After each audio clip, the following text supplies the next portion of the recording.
All right, so we'll go ahead and call the full board meeting to order. It is 8:05 a.m. on October 13th, 2023. If we can go ahead and have roll call. Yes, good morning, everyone. Dr. Zaffron. Present. Dr. Farmer. Present. Mr. Kokonos. Present. Mrs. Barnes. Present. Dr. Bhatia. Present. Dr. Deloche. Present. Dr. DeStefano. Present. Mr. Gracia. Present. Mrs. Harrod. I'm here. Dr. Martinez. Here. Mrs. Morgan. Here. Dr. Naidu. Here.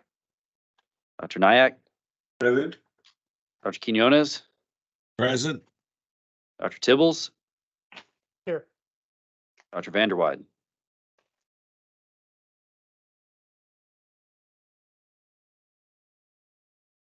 See, Dr. Vanderwide.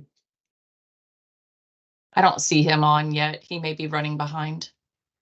We may have technical difficulties also, but we do have a quorum, and we may proceed, and we'll just be sure if we see him when he pops in, we'll just announce it. Okay. All right, thank you.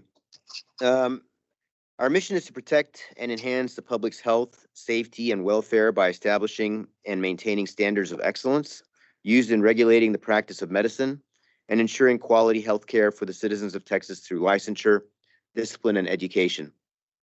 We'll start off with the board member report. First of all, an important announcement because we have one of our own who's going to be leaving us, and I wanted to recognize Miss Ebony Todd for her service on the medical board. So we have a resolution over here recognizing her service, whereas the members of the Texas Medical Board wish to express their appreciation to Ebony V. Todd, JD, for her outstanding service on this board from September 20th, 2021 to September 19th, 2023. And whereas she gave unselfishly of her time and energy while serving on the board, and whereas she demonstrated compassion and professionalism while seeking to ensure quality health care for the citizens of Texas, and whereas her intellectual ability, personal strength, and deep commitment to the ideals of public service are unexcelled, and whereas she was an invaluable and enthusiastic member of the board, contributing her time and expertise, now be it resolved that the members of the Texas Medical Board join together to honor Ebony V. Todd, JD, for her service, and further that a copy of this resolution be tendered to Ms. Todd and that it forthwith be inscribed upon the permanent minutes of this board. So let us recognize Ms. Todd for her service.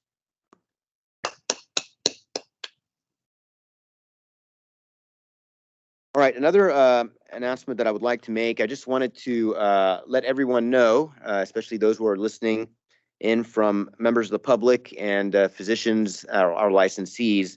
You know, the board recognizes that there are newer models of innovative provision of care that are out there, and we as a board always encourage new models of providing good care for our patients, whatever they may be. But what we want to make sure is that as these new types of care are being provided, that we always follow the rules and regulations of the Medical Practice Act. There will be more statements that I will be putting out, especially in the newsletter coming out soon. We just always want to make sure that it's very clearly recognized that giving IV fluids or other medications or ketamine or whatever those might be are prescribed medications. And as prescribed medications, they fall under the Medical Practice Act. And whatever we do as physicians in providing that service, whether it's us individually or whether we delegate it through prescriptive authority to others, or whether we delegate it to those who we deem qualified, that all of our criteria around the Medical Practice Act and along the provision of delegation and supervision have to be followed very clearly and very closely. Again, we always encourage new models of service out there, but sometimes as these new things pop out, we have to provide some guidance and reminders of what those provisions of the Medical Practice Act are, and we will do so.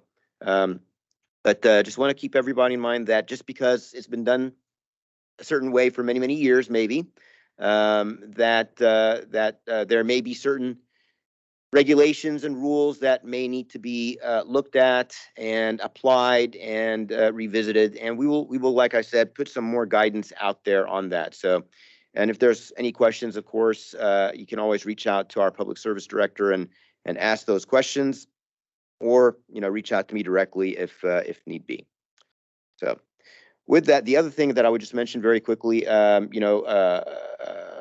Brent and myself are going to be traveling next month to a meeting called IAMRA, which is the International Association of Medical Regulatory Authorities. And one of the things that we like to do, as most of you know, Texas has a lot of physicians who have graduated from overseas. They come over here, they do their residency here, their training here, and they eventually become licensed over here. And they are an important part of the fabric of our licensees.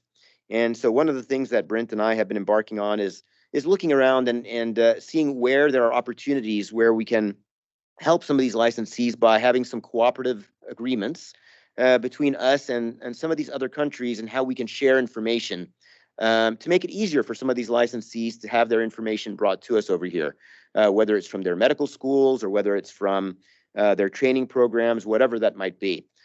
So again, you might see more and more information around that. Next week, there's going to be a delegation from the United Arab Emirates that is going to be visiting the medical board and actually visiting HHS and the pharmacy board, learning a little bit more about our regulatory standards and how we do them. And again, just in the spirit of cooperation, how we can share information with each other, again, to help those who would like to come and practice medicine here, do so in a little bit more of an easier and seamless fashion. Try to smoothen the red tape, as they say. So, but more to come on that, and I'm sure Brent may elaborate more on his report later on. With that, I think that is my report. I'll go ahead and move on in the agenda. The next item is consideration and possible action for dispositions below minimum guidelines. There are two items there. I'm going to entertain any extractions. Seeing none, is there a motion on approving agenda item number 3? Dr. Quinones, motion to approve. Second, Van West. In that top area, I need the screen covers in the back left on top, the one on top, that box, yellow and black box. And Dr. Bhatia, there you go. Thank you. All right. Okay, so we have a motion by Dr. Quinones and a seconded by Dr. Vanderweide. Are there any recusals, by the way? Okay, any discussion on this agenda item? All right, all those in favor, please say aye. Aye. Aye. All those opposed? All right, agenda item number 3 passes. Number 4, consideration and approval of mediated settlement agreed orders. Are there any recusals on agenda item number 4? All right, seeing none, are there any extractions on agenda item number 4? All right, seeing none, is there a motion on agenda item number 4? Move to approve, Morgan. Second. Motion to approve, Ms. Morgan and Stefano seconded. Is there any discussion on agenda item number 4? Seeing none, all those in favor, please say aye. Aye. Aye. All those opposed? Agenda item number 4 passes. All right, agenda item number 5, consideration and possible action for remedial plans. And is there any extractions or recusals on agenda item number 5? I have one, number 9, Okay, is that a recusal or an extraction, Dr. Bhatia? recusal. Okay. All right, any others? Okay, seeing none, is there any motion on agenda item number 9? Martinez, so moved. Okay, what's your, sorry, what's your motion, Dr. Martinez? Move to consider action for remedial plans. All right, is there a second? Second, Morgan. All right, we have a motion and a second. Is there any further discussion on agenda item number 5? All right, seeing none, with the exception of Dr. Bhatia on agenda on item number 9, all those in favor, please say aye. Aye. All those opposed? All right, agenda item number 5 passes. All right, number 6. Consideration and possible action for agreed orders. Are there any recusals or extractions on agenda item number 6? All right, seeing none. Is there a motion on agenda item number 6?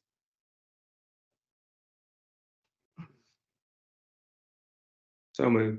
Bhatia. And the motion, I'm presuming, is to approve action for the agreed orders. Yes. And is there a second? Second. Second to Stefano. Okay, second by DeStefano. Any further discussion? All those in favor of agenda item number 6, please say aye. Aye. Aye. All those opposed? Agenda item number 6 passes. Number 7, consideration and approval of modification request termination request orders.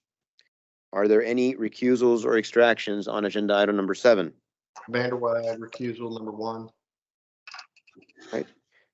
Vanderwide recusal on number 1. All right, seeing if there's not any more, is there a motion on agenda item number 7? Quinones, Motion motion to to approve. approve modification request termination request orders. Item Second, number Barnes. 7. And is there any further discussion on agenda item number 7? Seeing none, with the exception of recusal for Dr. Vanderwide for item number 1, all those in favor, please say aye. Aye. Aye. All those opposed? Agenda item number 7 passes. All right, number 8, there's none. Number 9, consideration and approval of cease and desist orders. Are there any recusals or extractions on agenda item number 9? All right, seeing none, is there a motion on agenda item number 9? Motion to moved. approve. Bhatia. Second, Morgan. Okay, we're approving cease and desist orders. Number 9. Okay, any further discussion on agenda item number 9? All right, all those in favor, please say aye. Aye. Aye. All those opposed? Agenda item number 9 passes. All right, number 10, there's none. 11, none. 12, there's none. Okay, so it is already past 8:10, so we can do agenda item number 13, which is consideration and approval of determination of default.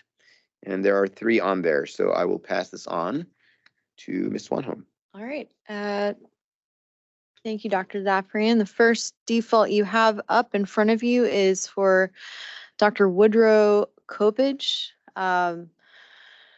Complaint was filed at SOA on June 6, 2023. The complaint involved impairment in violation of his Texas PHP agreement. Proper notice was served. Respondent did not respond at SOA. Default hearing was held on September 15th, 2023. Probation or respondent did not appear as well. We notified him of the default order that was issued by SOA on the same day. On October 2nd, we also called and sent an email. He did not respond. We have sent him the proper notice for the default hearing that is proposed and in front of you today. If you would like to adopt it, you would need a vote.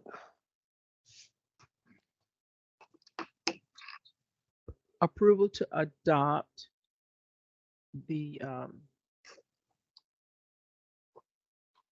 I'm sorry, lost my train of thought. It would be the yeah, proposed default order. okay. Approval to adopt the proposed default order. Second, Vanderwide. Any discussion? All right, so there's a motion that's been put forth for agenda item number 13A. Is there any further discussion on that agenda item? All right, all those in favor, please say aye. Aye. All those opposed? All right, go ahead. All right, thank you, board. The next one in front of you is for Jordan Michael Martinez.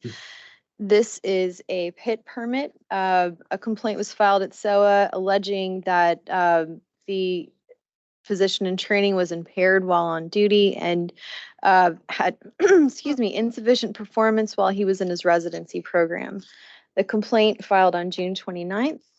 We sent notice of that to him. We also sent the notice of administrative hearing on August 17th. On September 15th, a hearing on Yeah. the merits was held. Respondent did not show up. He did not respond or make any appearance at SOA. Same day, a default order was issued by the SOA judge. After the default order, we did send notice of today's hearing, his ability to appear today. He did not respond. As of now, we've had no responses from him. You have a default order, a proposed default order in front of you for your review, and if you would like to adopt it, you would need a vote.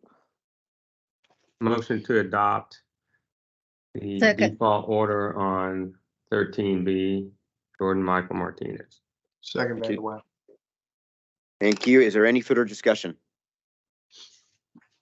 All right, all those in favor, please say aye. Aye. Aye. All those opposed? All right, motion passes. Okay, and the next one you have in front of you, and the final one for today, is for Dr. Daryl Dean Nix. This case was filed at SOA on August 9th, 2023.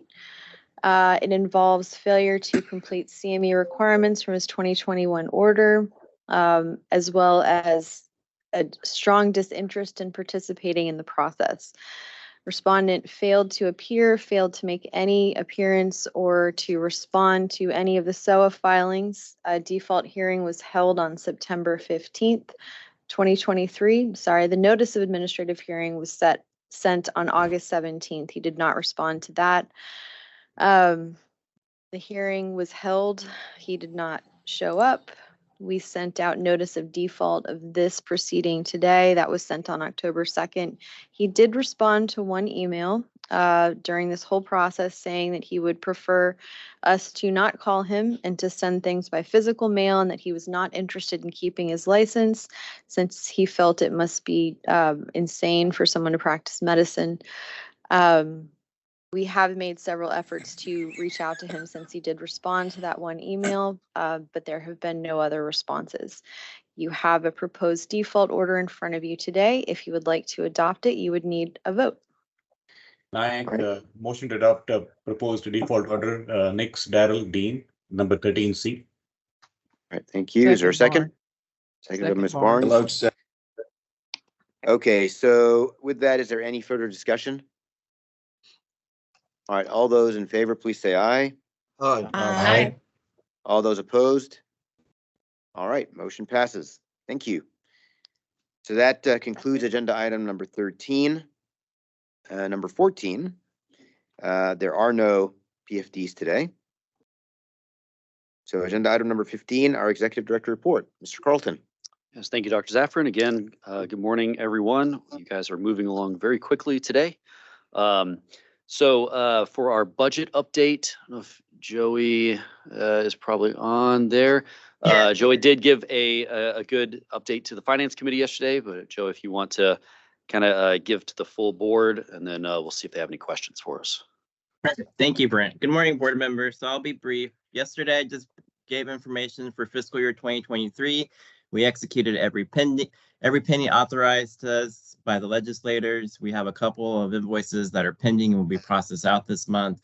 And then we also have one major capital budget project with funds that are carried over that we're working with the Texas Facilities Commission for the build out of a corner unit on our floor. But other than that, fiscal year 23 is closed. As in regards to our revenue collections for fiscal year 23, the agency had an increase of 4% from the prior year. So that was about $1.5 million more that we collected. And I'm projecting the agency to be within that range for fiscal year 2024 in collections. So I'll keep my eyes on that and have y'all have updates for y'all regarding our collections in 24.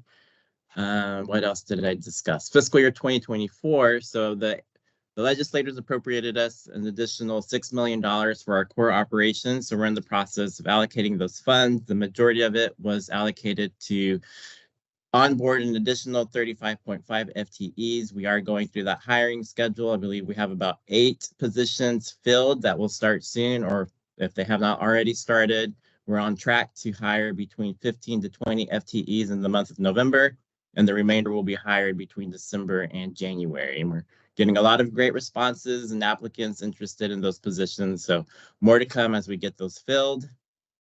let's see, we discussed our internal auditors. So we are in the process of getting delegation authority from the state auditor's office so we can move forward with that proposal and select an external auditor to perform our internal audit. So we will have more information for that in the month of December so we can finalize our internal audit plan for fiscal year 2024, as well as approve the identified vendor to perform those duties. We also identified the vendor for the continuing education tracking services. That one does not require any board action, but I do bring it up for comment and discussion before we finalize that contract. The identified vendor was CE Broker. We did reach out to a couple of other vendors, but no one else responded. CE Broker was the only vendor that responded to that proposal. And then finally, we went over a little bit about our new fee collections for the physician health program. The comptroller's office and our agency are currently discussing our statutory authority for that collection of fees across our other licensees types. The comptroller's office, the way the House Bill 1998 was written, was specific for physicians, and they are not able to connect the dots between our authority across all our licensee types to impose a fee. So we have provided them with that information to hopefully help that progress along the way, and we're just pending feedback from them to see if they have any questions or clarifications on that fee collection. More to come with that. Pending any other questions, I'll hand it back to you, Brent. Thank you, Joey. So carrying on with the 1998 kind of piece where we got some of this new authority and the overall legislature, we got additional funding. We have, as Joey said, we've started hiring people into these new positions that we were allocated from the legislature. One of the big changes was the NPDB piece of it and the continuous query. So we are starting to enroll individuals into that program as new applicants, and also as people go through their renewal, they're being enrolled into it. We are starting to get updates. We are using those updates to update the profile and be as proactive as possible and get that information out there to the public as quickly as we can. So the process is going well so far, but because we're taking people in as they renew, it'll take about 2 years before every single licensee or all the physicians end up getting enrolled into NPDB. But it is we have started the process, and we're moving along as quickly as we can. I just wanted to chime in real quick. I just wanted to remind everybody that this was something that came up during the legislative session. We were actually, in fact, very proactive about this with legislators before even it came up in the legislative session. And we understand that it is important for the public to know when some of our licensees may have had any kind of disciplinary action or any kind of criminal convictions or anything like that against them. But we were constrained in the past by, number one, our budget, and number two, by relying on our licensees self-reporting until, of course, the 2-year mark when licenses were being renewed. And the other thing, of course, with the fingerprinting is that the statute actually was only for new licensees. It never gave any provisions for grandfathering or not grandfathering everybody else in. So this legislative session, all that has been remedied.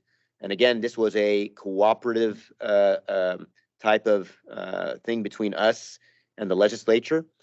So we are now in the process of implementing it, which of course takes a little bit of time. So we can't guarantee that 100% of all this will be smooth initially as we transition to get all of our licensees within the program. But I can assure the public that when all this kind of pans out, especially 2 years from now, when we go through the whole cycle of everybody being licensed again, that it will be a much smoother process. So again, we do want to make sure that our licensees' due process and all that is protected, but at the same time, making sure that the public is aware and informed on licensees that may have issues or concerns out there. And Brent will speak a little bit more later on as far as the implementation of our policy around convicted felons and so forth and so on. And we'll get into that in a little bit more detail also. But thank you, Brent. Yeah, thank you, Dr. Zaffron. No, exactly. That was the next thing I was going to cover is, going through the legislative session, media inquiries that we received about licensees that may have had some troubles in their past, people that have had troubles while they were licensed in Texas, people that had perhaps legal problems before they got licensed in Texas. The way the statutes were written before is, they really wanted the legislature really wanted the board to kind of take this whole person approach and look at how things had kind of transpired. But during this last legislative session, it was clear that the legislature wanted that to kind of be constricted a little more than it had been in the past.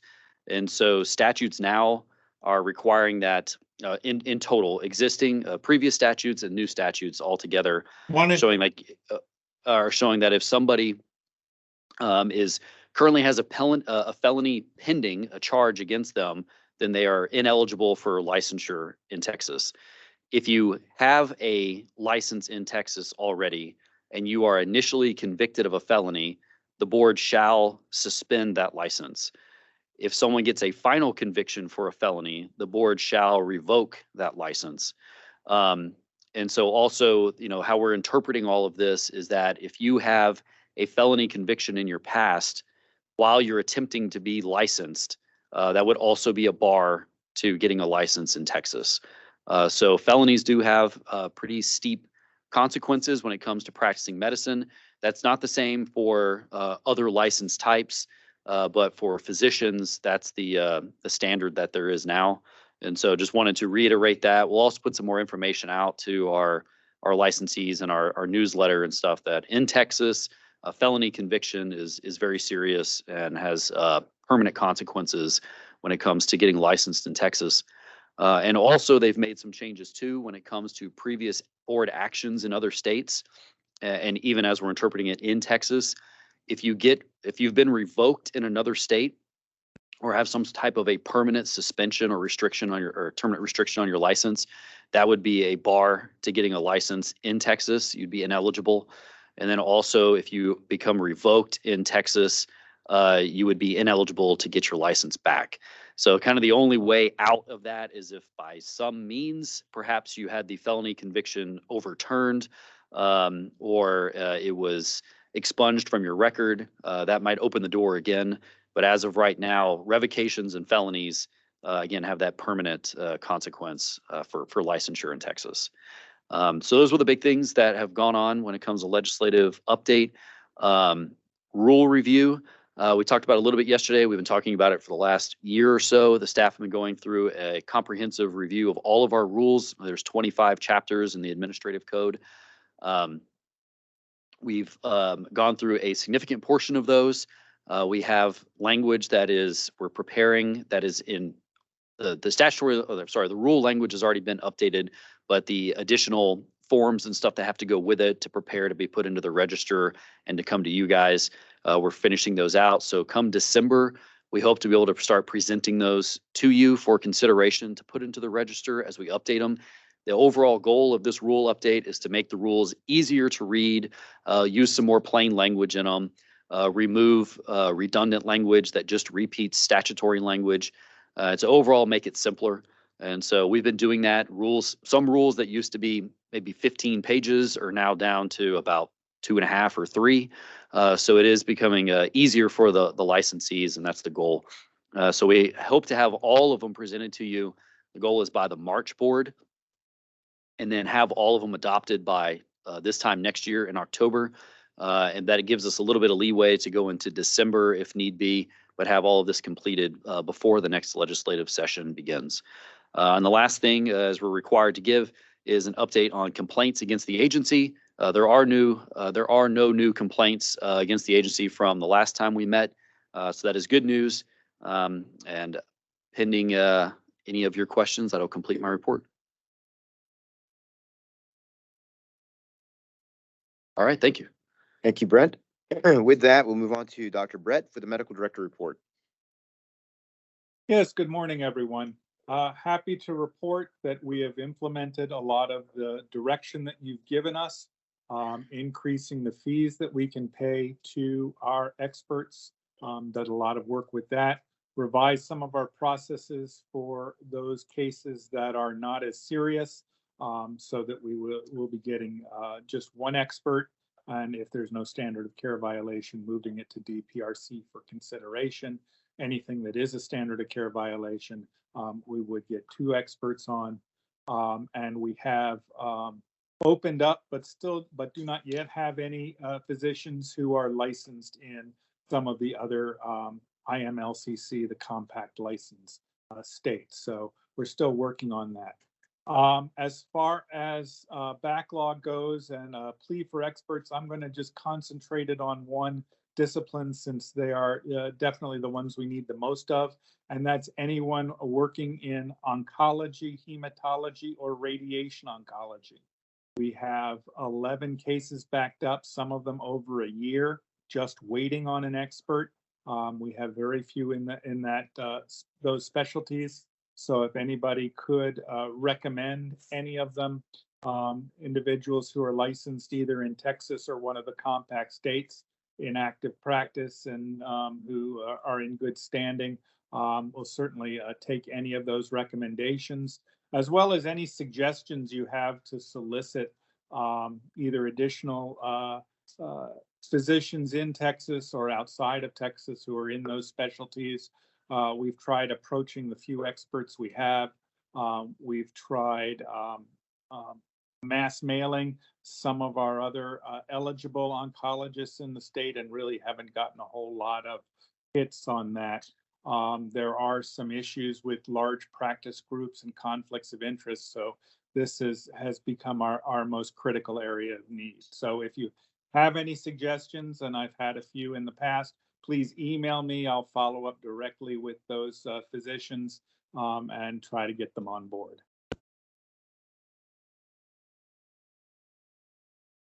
All right, thank you, Dr. Brett.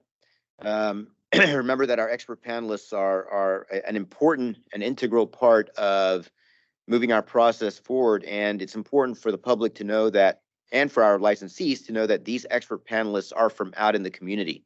These are folks who do not work for the board and who are not part of the board, and it's part of our statutory obligation to have those people from outside the community actually opine on what the standard of care is. So it is important for our licensees out there to, if they can, to volunteer to be a part of this process, so that, again, as we get opinions as to what the standard of care is, it's coming out from your peers that are out there in the community. All right, thank you. So with that, we're going to go to Ms. Sloan for our public information update. Hi, good morning. Brief update for you guys today. The next edition of the bulletin, which Dr. Zafran has made mention of, will actually be dropping today. So look out for that in your inboxes. This particular issue, I would say, is chock full of information for our licensees. There are 3 key messages from Dr. Zafran specifically on various topics, including reminders on proper delegation and supervision, as well as what TMB expects when it comes to obtaining proper informed consent. There's also an overview of the passage and implementation of 1998, which Mr. Carlton and Dr. Zafran already touched on as well. A notice about that fingerprinting, that physician fingerprinting requirement that Dr. Zafran mentioned earlier is also included in the bulletin. And also note that licensees will receive more direct advance notice from the TMB of when they should begin that process. The bulletin is also going to contain a number of announcements about new board appointments to the MRT board, the PHP board, and the PA board. Speaking of the PA board, yesterday actually marked the end of PA week, and there is a lovely message in the bulletin from PA Crosby, the presiding officer of that board, honoring the work of all of her colleagues. So be sure to check that out and thank any PAs you work with if you haven't already done so. Finally, in the bulletin, there is a reminder on scams targeting TMB licensees. Unfortunately, this seems to be an ever-present issue for us. In general, there's bad actors out there impersonating TMB. They do this via phone, they do it via written correspondence. And their goal is typically to convince a licensee that if they don't pay a certain amount of money, they'll face some sort of disciplinary action from the TMB. I mean, something as severe as, your license being revoked or suspended. Obviously, you all know that's not how the board operates, but we certainly understand that not everybody understands that, and this can be very confusing for our licensees and their staffs, thus the message in the bulletin. We also often include information like this on our Facebook page when we catch wind of one of these new scams. Again, it's kind of the same story over and over again. They're just trying different techniques each time. Finally, just as a reminder for all of you as board members, in the past few months, several of you have been contacted by members of the media or other organizations or individuals seeking information on the board or processes. Y'all have done a great job routing those to us, and we ask that any of you who have not yet found yourself in this position, please follow the lead of your fellow board members and route those to myself or Mr. Carlton and Mr. Freshour, and we will be happy to take care of those on your behalf. I think that concludes my report for today, but I'm available for any questions if you have them. Great. Thank you, Ms. Sloan. Really appreciate it. Great work on your part. With that, is there somebody from the PA, from the physician assistant liaison on here? Okay, well, seeing none, I just want to echo Ms. Sloan in recognizing again PA Week and the great service and work that they do. It's always much appreciated in how they work alongside physicians in helping provide care for our patients. All right, with that, we're going to move on to Mr. Freshour, consideration and possible action regarding pending litigation. Yes, good morning, everyone. Don't really have a lot to report on. Have the standard, some appeals of some of your decisions that have gone through have gone to district court. You're being upheld because the records are fully supporting your decisions. So from that perspective, it's just routine stuff that you always hear from me. I did want to take a moment today and continue on with what Ms. Sloan was just talking about. I think it is important to remind it and remember that we get a lot of open records requests that come through General Counsel's office. Now, most of those don't end up in litigation, but we sometimes get very broad requests. And I think a good example was recently, a lot of you got something on Senate Bill 14 related to transgender care. The request asked for things like any and all communications between board members, between you individually with board staff, those types of things. The key is that, and we want to remind you, you need to use your TMB email for all board business. And we also, I want to remind you, and GC and Open Records want to remind you, your board business should be conducted at the meetings or in ISCs. If you are communicating back and forth about board business in what I'm going to say, not when you are in a board meeting or on your personal emails or about policies or procedures, you have to remember all of that could be subject to open records. So you shouldn't be using your personal phone for any board business. You shouldn't be doing board business on your personal phones if you're not in a board meeting, or even, for ISCs. You can prepare for them, but all of the discussion you have with your fellow panel members needs to occur at the meeting in person, not over the phone, not via email, not via text, because at some point there may be some issues with us trying to protect that. So again, we've never had the problem, but I think it's a good reminder. We had a recent very broad request that came through, and that caused us to have to speak to one of you, and you know who you were as a board member. There was no issue, but we had to be sure that you had the proper information. And so if you're using your private email, a requestor could get and possibly look at that, or you have to segregate out and provide your board information, which is fairly intrusive, but you have to be careful. And the other concern we have is your private email as physicians is the emergency contact number that you use for all physicians in the state, not just you as board members.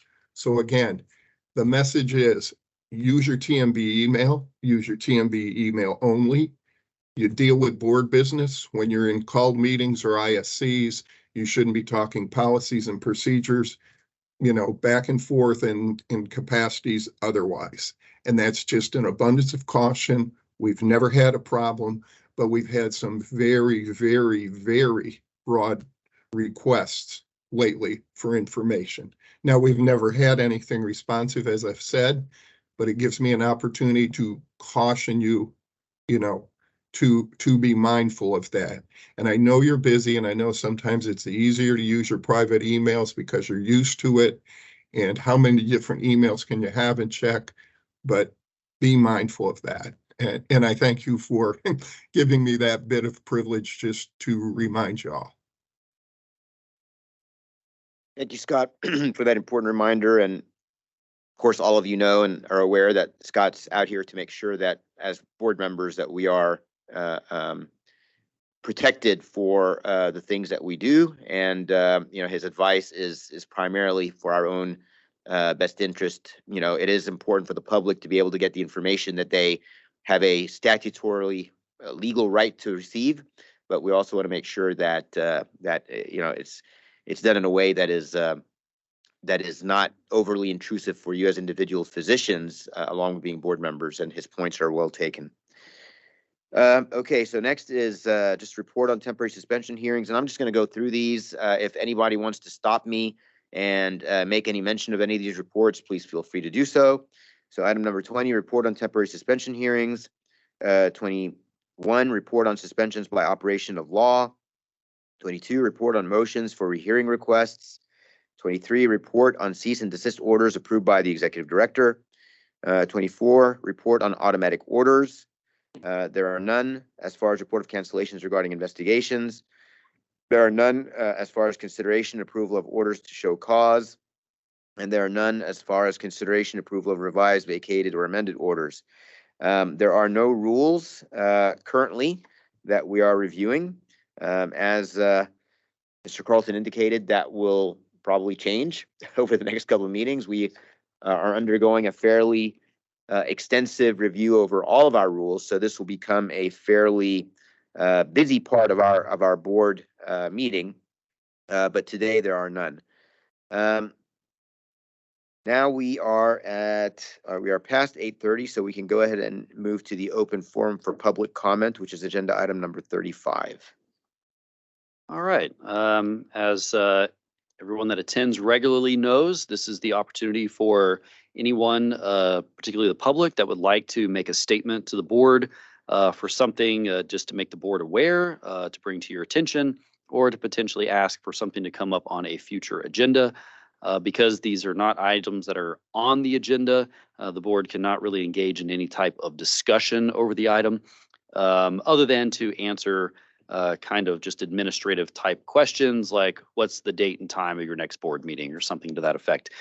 So if anyone would like to make a statement to the board, they will be given 3 minutes. The time is up on the screen. We do not have anybody from the public in attendance with us in the room today.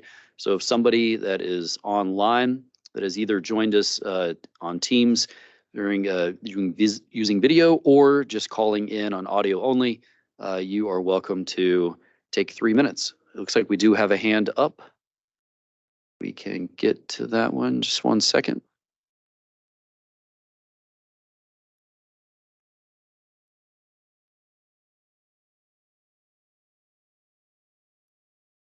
Okay, show it as name is Kim.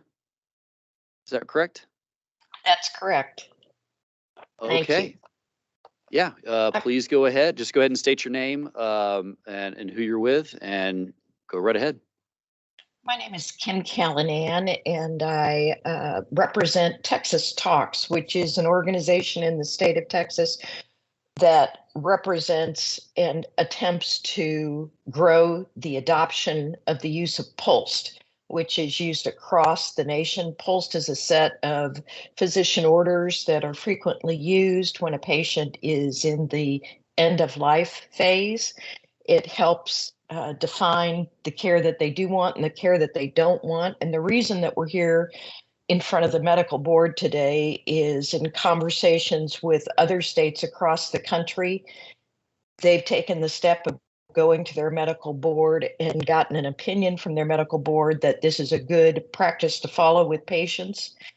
I've sent information about Pulse to Alicia and asked that it be forwarded to you all. And we were hoping that the medical board would consider a statement of support for the use of Pulse in our state.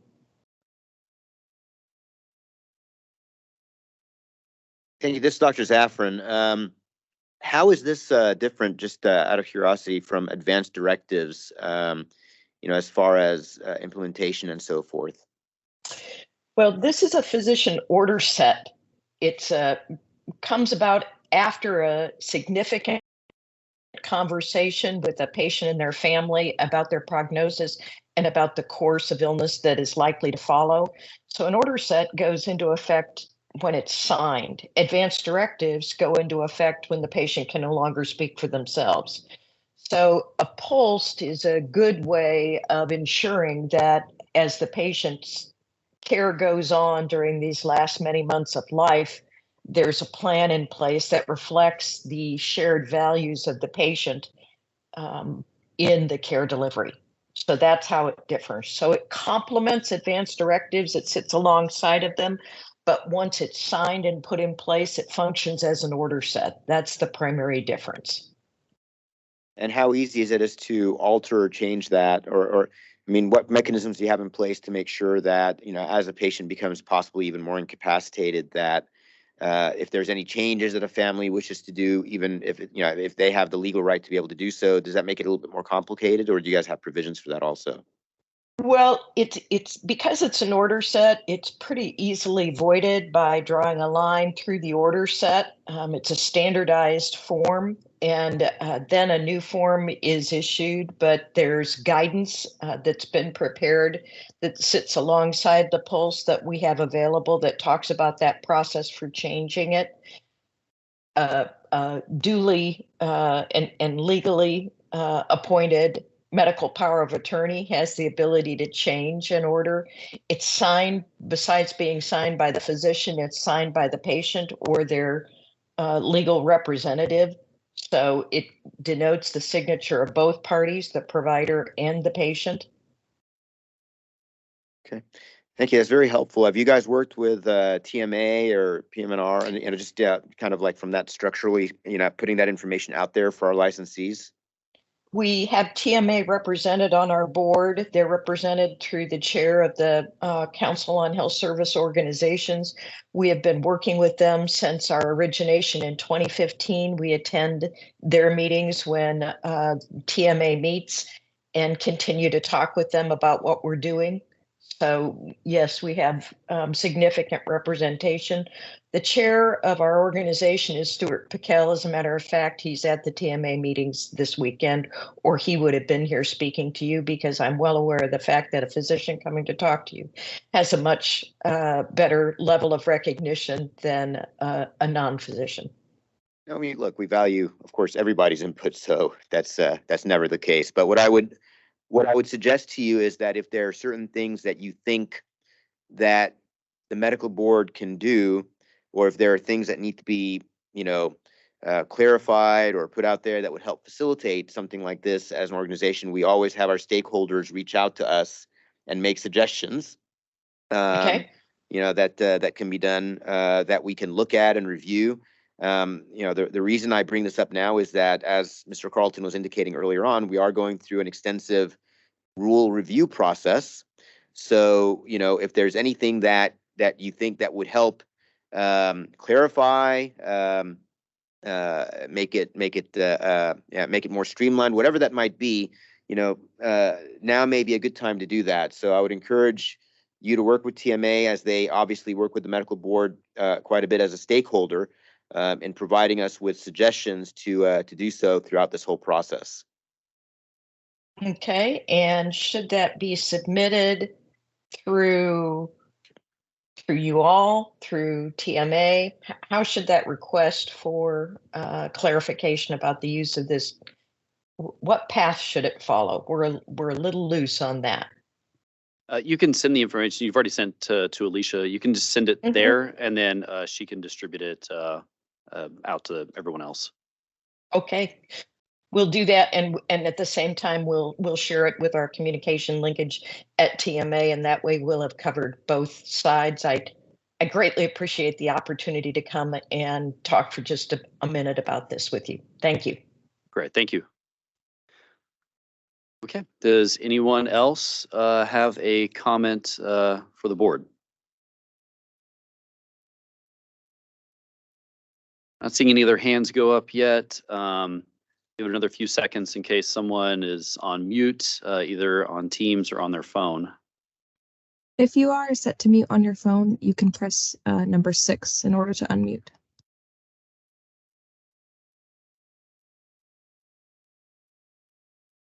Okay, not hearing anything else. I think that will conclude this agenda item.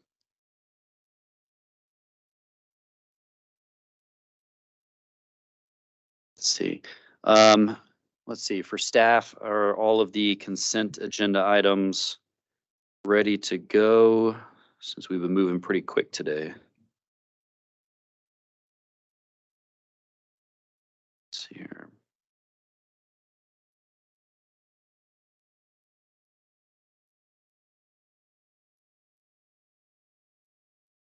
Minutes for August.